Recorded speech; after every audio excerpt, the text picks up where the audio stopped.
इस लेक्चर में हम दो मॉलिक्यूल और एक आयन को एक्सप्लेन करेंगे according to molecular orbital theory की मदद से।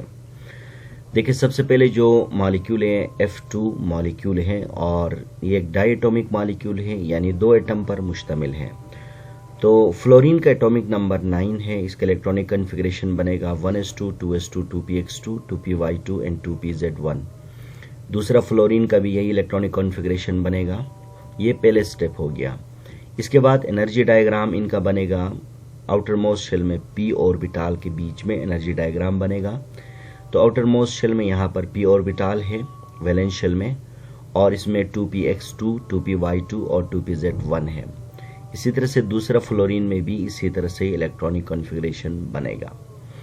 तो अब हमें पता है कि जब 2px और 2py जब कंबाइन होते हैं तो सिग्मा 2px बनाते हैं, और एंटी बॉन्डिंग में इसका बनेगा सिग्मा स्टार 2px बनेगा। इसके बाद 2py और 2py जब कंबाइन हो जाते हैं तो पाई 2py बनाएंगे, और इसका एंटी बॉन्डिंग में पाई स्टार 2py बनेगा। इसके बाद 2pz और 2pz जब कंबाइन होते हैं तो पाई 2pz बनेगा, और एंटी बॉन्डिंग में पाई स्टार 2pz बनेगा। तो इसी तरह से ये इनका एनर्जी डायग्राम बना। और नंबर ऑफ इलेक्ट्रॉन कैसे फिल होंगे? नंबर ऑफ इलेक्ट्रॉन हमारे पास एटॉमिक ऑर्बिटल में 5 है, टोटल 10 इलेक्ट्रॉन है। तो बॉन्डिंग मॉलिक्यूलर ऑर्बिटल में टोटल 6 इलेक्ट्रॉन जाएंगे, एंटी बॉन्डिंग में 4 जाएंगे। तो बॉन्ड ऑर्डर कैसे निकलेगा? Number of electron in bonding molecular orbital में कितने इलेक्ट्रॉन है? 6 है, और एंटी बॉन्डिंग में 4 है, डिवाइड करेंगे 2 से। तो हमारे पास 2 डिवाइड बाई 2 होगा तो 1। तो 1 का मतलब है कि F2 मॉलिक्यूल के अंदर सिंगल बॉन्ड है। इसके बाद F2 मॉलिक्यूल क्या है? एक डायटोमिक मॉलिक्यूल, यानी ये मैग्नेट को अपनी तरफ अट्रैक्ट नहीं करता है या मैग्नेट की तरफ अट्रैक्ट नहीं होता है। इसका रीज़न ये है कि इसके बॉन्डिंग मॉलिक्यूलर ऑर्बिटल पेयर है, और एंटी बॉन्डिंग में भी इलेक्ट्रॉन क्या है? पेयर है। तो इसीलिए ये हमारे पास क्या है? डाई एटोमिक यानी डाई मैग्नेटिक मॉलिक्यूल है। इसके बाद एनर्जी लेवल, यानी एनर्जी लेवल बनेगा सिग्मा 1s बनेगा, और सिग्मा स्टार 1s। इसके बाद है सिग्मा 2s और सिग्मा स्टार 2s, और सिग्मा 2px, और सिग्मा के बाद हमारे पास पाई 2py और बराबर है पाई 2pz, और इसके बाद पाई स्टार 2py और पाई स्टार 2pz, और ये हमारे पास सबसे ज़्यादा ग्रेटर है, और सिग्मा स्टार 2px, क्योंकि सिग्मा स्टार 2px की एनर्जी सबसे ज़्यादा होती है एंटी बॉन्डिंग मॉलिक्यूलर ऑर्बिटल में। इसके बाद दूसरा जो मॉलिक्यूल है हमारे पास N2 मॉलिक्यूल है, नाइट्रोजन है। हमें पता है नाइट्रोजन भी एक डायटोमिक मॉलिक्यूल, इसका एटॉमिक नंबर 7 है। इलेक्ट्रॉनिक कन्फिग्रेशन बनेगा 1s2 2s2 2px1 2py1 2pz1, और दूसरा नाइट्रोजन का भी इसी तरह से इलेक्ट्रॉनिक कन्फिग्रेशन बनेगी। इसके बाद एनर्जी डायग्राम भी यहाँ पर बनेगा। तो देखिए, energy diagram outer most orbital के बीच में बनेगा। 2px में 1 है, 2py में 1 है, 2pz में 1 है, और 2py 2px और 2pz में भी 1 है। अब यहाँ एक थोड़ा सा फर्क है, वो ये है कि वो तमाम ऐसे मॉलिक्यूल जिनका एटॉमिक नंबर या तो 7 हो या 7 से कम हो, तो इनका हमेशा सिग्मा 2px में एनर्जी ज़्यादा होगी एज कम्पेयर टू किस में? पाई 2py और पाई 2pz के मुकाबले में। इसका रीज़न क्या है? देखें, इसके रीज़न आप इस इलेक्ट्रॉनिक कॉन्फ़िगरेशन में देखें। इस इलेक्ट्रॉनिक कॉन्फ़िगरेशन में देखें, 2s2 में देखें, यहाँ पर क्या हो रहा है? यहाँ पर 2s2 2 इलेक्ट्रॉन है और 2px में 1 है। तो ये जो है ना, हमारे पास 2px में 1 इलेक्ट्रॉन होने की वजह से इनके बीच में क्या है? एनर्जी गैप कम है, जिसकी वजह से हमारे पास यानी हमारे पास 2s2 और 2px1 इलेक्ट्रॉन आपस में मिक्स हो जाते हैं। मिक्स होने के बाद यहाँ 2px की यानी एनर्जी बढ़ जाती है। तो एनर्जी, जबकि नाइट्रोजन के जबकि ऑक्सीजन के केस में या 8 से ज़्यादा एटम में ऐसा नहीं है, यहाँ 2px में इलेक्ट्रॉन 2 होते हैं। तो इसका रीज़न ये है कि नाइट्रोजन में जो सिग्मा 2px है, इसका एनर्जी ज़्यादा होती है as compare to pi 2py और pi 2। It is due to intermixing of 2s and a 2px orbital. और दूसरा रीज़न ये है कि due to less energy difference between 2s and 2px के बीच में। ये दो रीज़न आप लिख सकते हैं। एक है intermixing of 2s and 2px, और दूसरा है हमारे पास less energy difference between 2s and 2px, ये रीज़न है।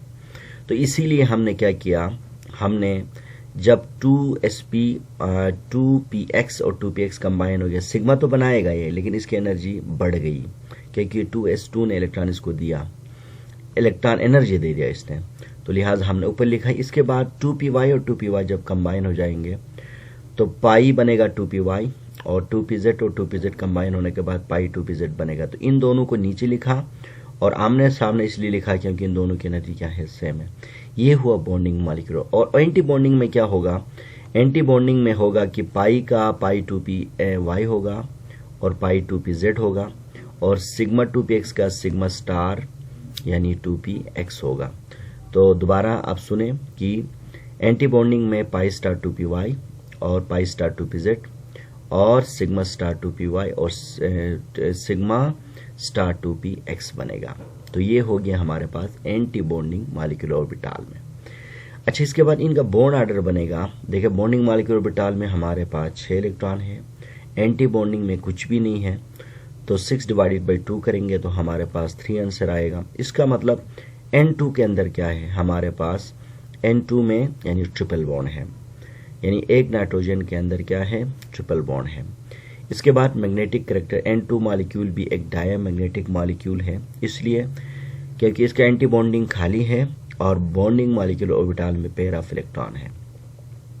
अब इसका एनर्जी लेवल इसी डायग्राम के हिसाब से ही बनेगा, सिग्मा 1s और सिग्मा स्टार 1s, और इसके बाद सिग्मा 2s होगा और सिग्मा स्टार 2s होगा। इसके बाद हम पाई पहले लिखेंगे क्योंकि पाई की एनर्जी कम है, pi 2py equal to pi 2py z, और इसके बाद सिग्मा 2px, और इसके बाद pi star 2py pi star 2pz, और लास्ट में क्या होगा, सिग्मा स्टार 2px हो। इसके बाद मैंने रीजन भी लिखा यहाँ पर, वाई सिग्मा 2px है लेस, यहाँ लेस नहीं करेंगे, हायर करेंगे, हायर एनर्जी, यहाँ पर हाई लिखें, हायर एनर्जी देन क्या है, pi 2py and pi 2pz। तो मैंने आपको इसका आंसर बता दिया। इसके बाद एक और मैंने आयन को एक्सप्लेन यहाँ पर किया है।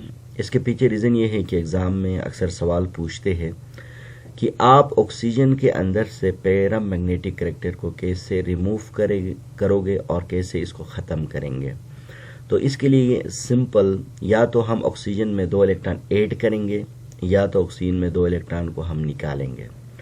तो एग्ज़ाम में सवाल पूछेंगे कि how could you vanish paramagnetic character in O2 molecule. तो आप आंसर इस तरह लिखे, by adding 2 electron in oxygen molecule या by removal 2 electron from the oxygen molecule. तो सिंपल मैंने यहाँ पर ऐड करके दिखाया है, और फिर आप ऐड किया तो देखिए ऑक्सीजन का एटॉमिक नंबर बनेगा, एक ऑक्सीजन का 9 बनेगा और दूसरे का भी 9 बनेगा। ये बिल्कुल हमारे पास फ्लोरीन की तरह ही होगा, इलेक्ट्रॉनिक कन्फिग्रेशन जो फ्लोरीन के लिए किया था वही होगा। एनर्जी डायग्राम बिल्कुल फ्लोरीन की तरह ही इसका एनर्जी डायग्राम बनेगी, और इसके बाद यहाँ पर हम पाई स्टार लगाएंगे और यहाँ पर सिग्मा स्टार लगाएंगे, बिल्कुल फ्लोरीन का कॉपी आप करें।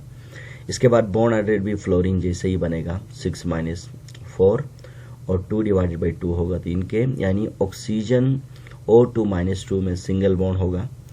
और मैग्नेटिक कैरेक्टर देखें, it is a diamagnetic molecular ion कहेंगे, यहाँ पर मॉलिक्यूलर आयन है। ड्यू टू क्या है, ड्यू टू यहाँ पर लिखेंगे, ड्यू टू यहाँ पर लिखे आप pair of electron, due to pair of, due to pair of क्या है, इलेक्ट्रॉन्स इन हमारे पास क्या है, bonding molecular orbital and anti bonding molecular orbital. तो देखिए हमने ऑक्सीजन में इलेक्ट्रॉन ऐड करके इसको हम पैरामैग्नेटिक से क्या बनाया, हमने इसको डाई मैग्नेटिक बनाया, और इसका एनर्जी भी वही होगा जो हमने फ्लोरीन के लिए अभी आपको समझाया था। बाकी ऑक्सीजन पैरामैग्नेटिक किस तरह है आप मेरे पिछले वीडियो देखें और वहाँ पर मैंने एक्सप्लेन किया है। और अब इस वीडियो में मैंने एक रीज़न आपको डिस्कस करना था, वो ये था कि how could you vanish paramagnetic character in O2 molecule. तो इसके लिए जवाब ये है कि by adding 2 electron in O2 molecule या by removal of 2 electron from O2 molecule. तो आप इस तरह से ये रीजन के साथ आप डायग्राम लिख के एक्सप्लेन कर सकते हो।